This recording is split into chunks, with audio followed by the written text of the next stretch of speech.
Assalamualaikum warahmatullahi wabarakatuh. Innal hamdalillah nahmaduhu wa nasta'inuhu wa nastahdihi wa nastaghfiruh wa natubu ilayhi wa natawakkalu alayhi wa na'udzu billahi min shururi anfusina wa min sayyiati a'malina. Man yahdihillahu fahuwal muhtadi wa man yudlil falan tajida lahu waliyyan murshida.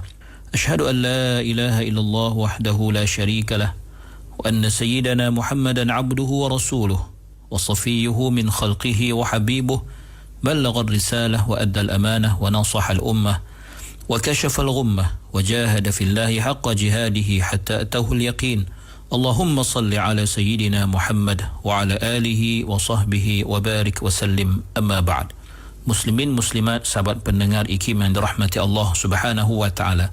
Marilah sama-sama kita rafakkan kesyukuran kehadrat Allah di atas segala nikmat kurniaan-Nya kepada kita, terutamanya nikmat iman dan Islam.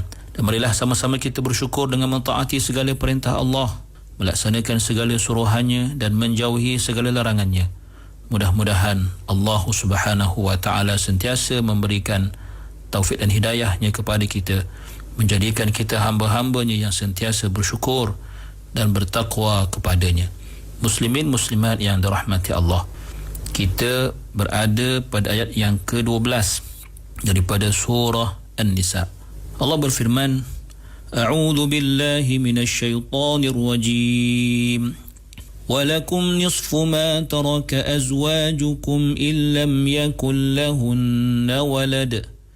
فإن كان لهن ولد فلكم الربع مما تركن من بعد وصية يوصين بها أو دين ولهن الربع مما تركتم إن لم يكن لكم ولد فإن كان لكم ولد فلهن الثمن مما تركتم من بعد وصية توصون بها أو دين وإن كان رجل يورث كلالة أو امرأة وله أخ أو أخت فلكل واحد منهما السدس فإن كانوا أكثر من ذلك فهم شركاء في الثلث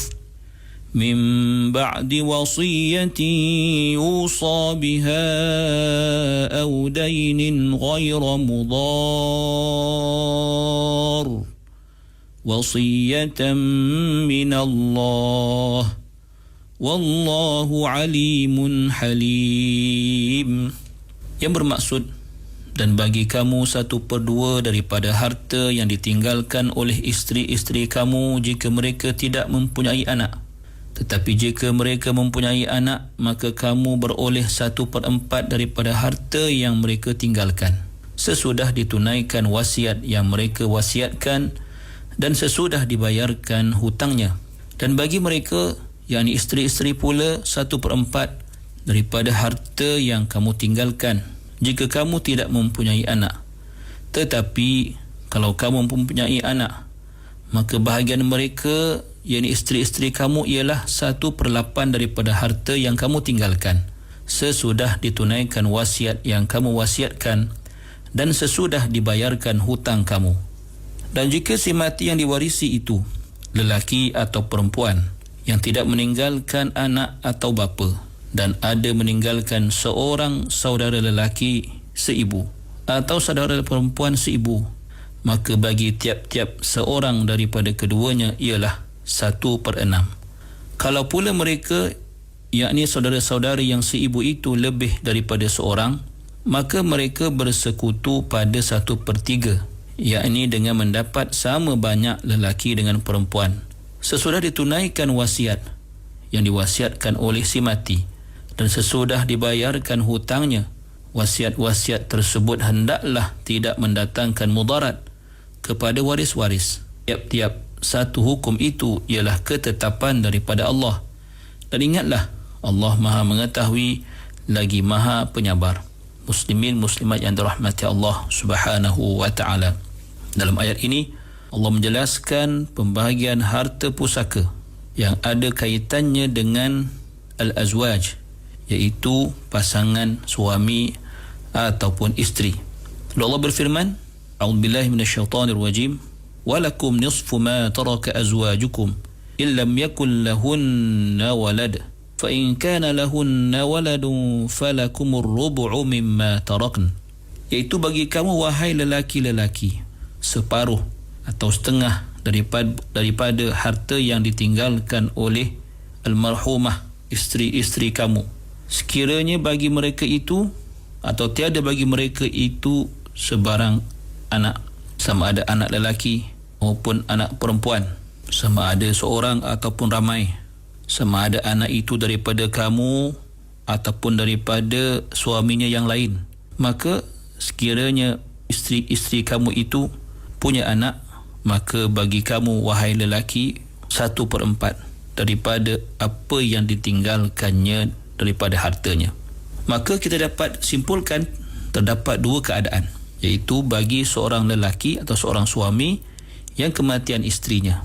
Ada dua keadaan. Pertama, keadaan yang membolehkan si suami itu mendapat separuh atau 1/2 daripada apa yang ditinggalkan oleh almarhumah isterinya itu. Sekiranya si isteri itu tidak mempunyai walaupun seorang anak maupun cucunya atau cicitnya, tidak ada. Tetapi sekiranya almarhumah tersebut meninggalkan walaupun seorang anak atau seorang cucu atau seorang cicit, maka bagi suaminya 1/4 daripada harta peninggalannya. Dan ini merupakan situasi yang kedua.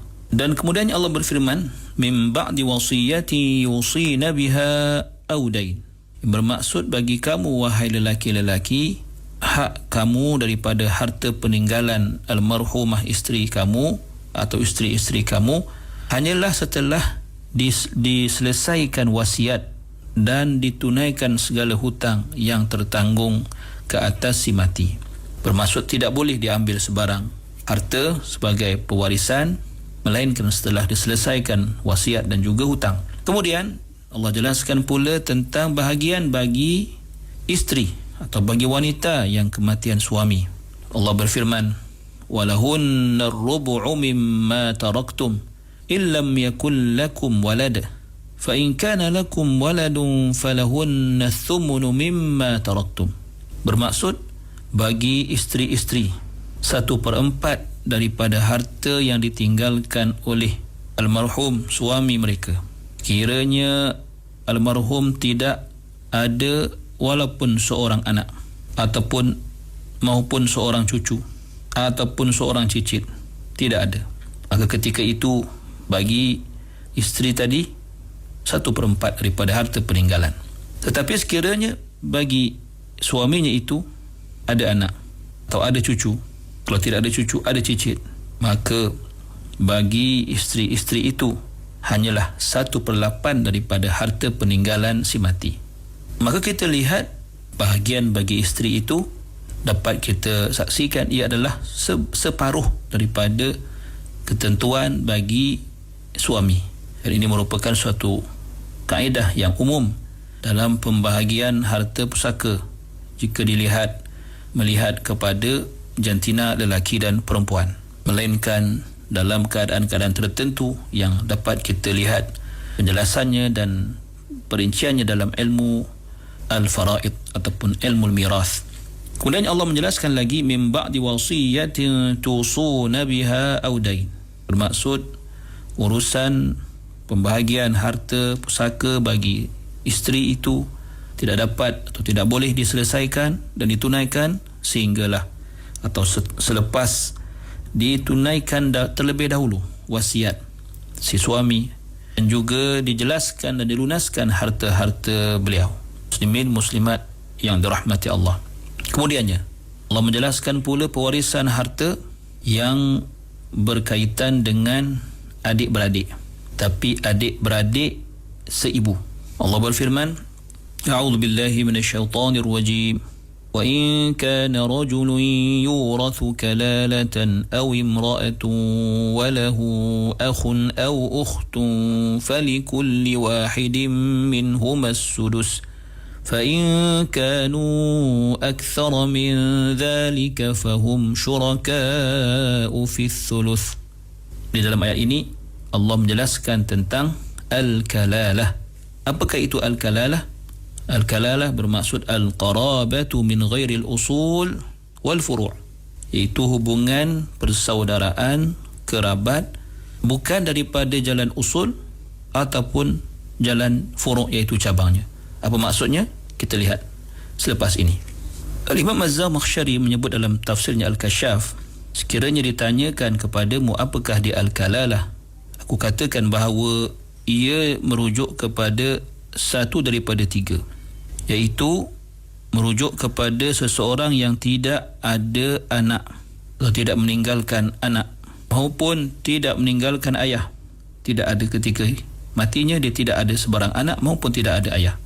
Dan juga disebut juga al-kalalah kepada orang yang bukan seorang anak, pada masa yang sama dia juga bukan seorang ayah. Dan juga al-kalalah merujuk kepada al-qarabah, hubungan kerabat bukan daripada jalan atau jalur anak maupun ayah ataupun ibu bapa.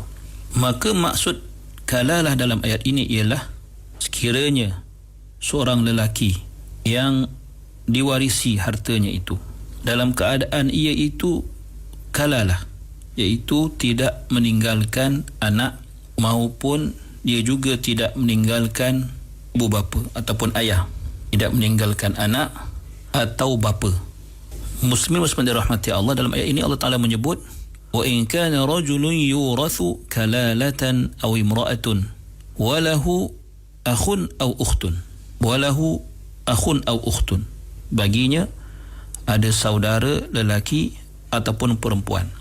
Para ulama menjelaskan bahawa maksud saudara lelaki dan perempuan ini ialah adik-beradik seibu, kerana mereka berdasarkan suatu qiraat ataupun bacaan yang datang daripada Sa'ad bin Abi Waqqas radhiyallahu anhu yang berbunyi walahu akhun au ukhtun min Kalimah min ini adalah qiraat syadzah, dan kita tahu qiraat syadzah antara fungsinya ialah tafsiriyah, menjelaskan, mentafsirkan ayat Al-Quran walaupun dari sudut periwayatannya ia bukanlah Al-Quran, tetapi merupakan pentafsiran atau penjelasan bagi ayat Al-Quran yang mutawatirah. Dan ini diperselisihkan oleh ulama tentang kehujahan qiraat syadzah dalam menentukan ataupun menjelaskan ayat-ayat Al-Quran itu sendiri. Selain itu, dalil yang lain juga Allah Subhanahu Wa Taala menjelaskan tentang pewarisan harta yang melibatkan adik-beradik ini dua kali, dalam ayat ini dan ayat yang lain.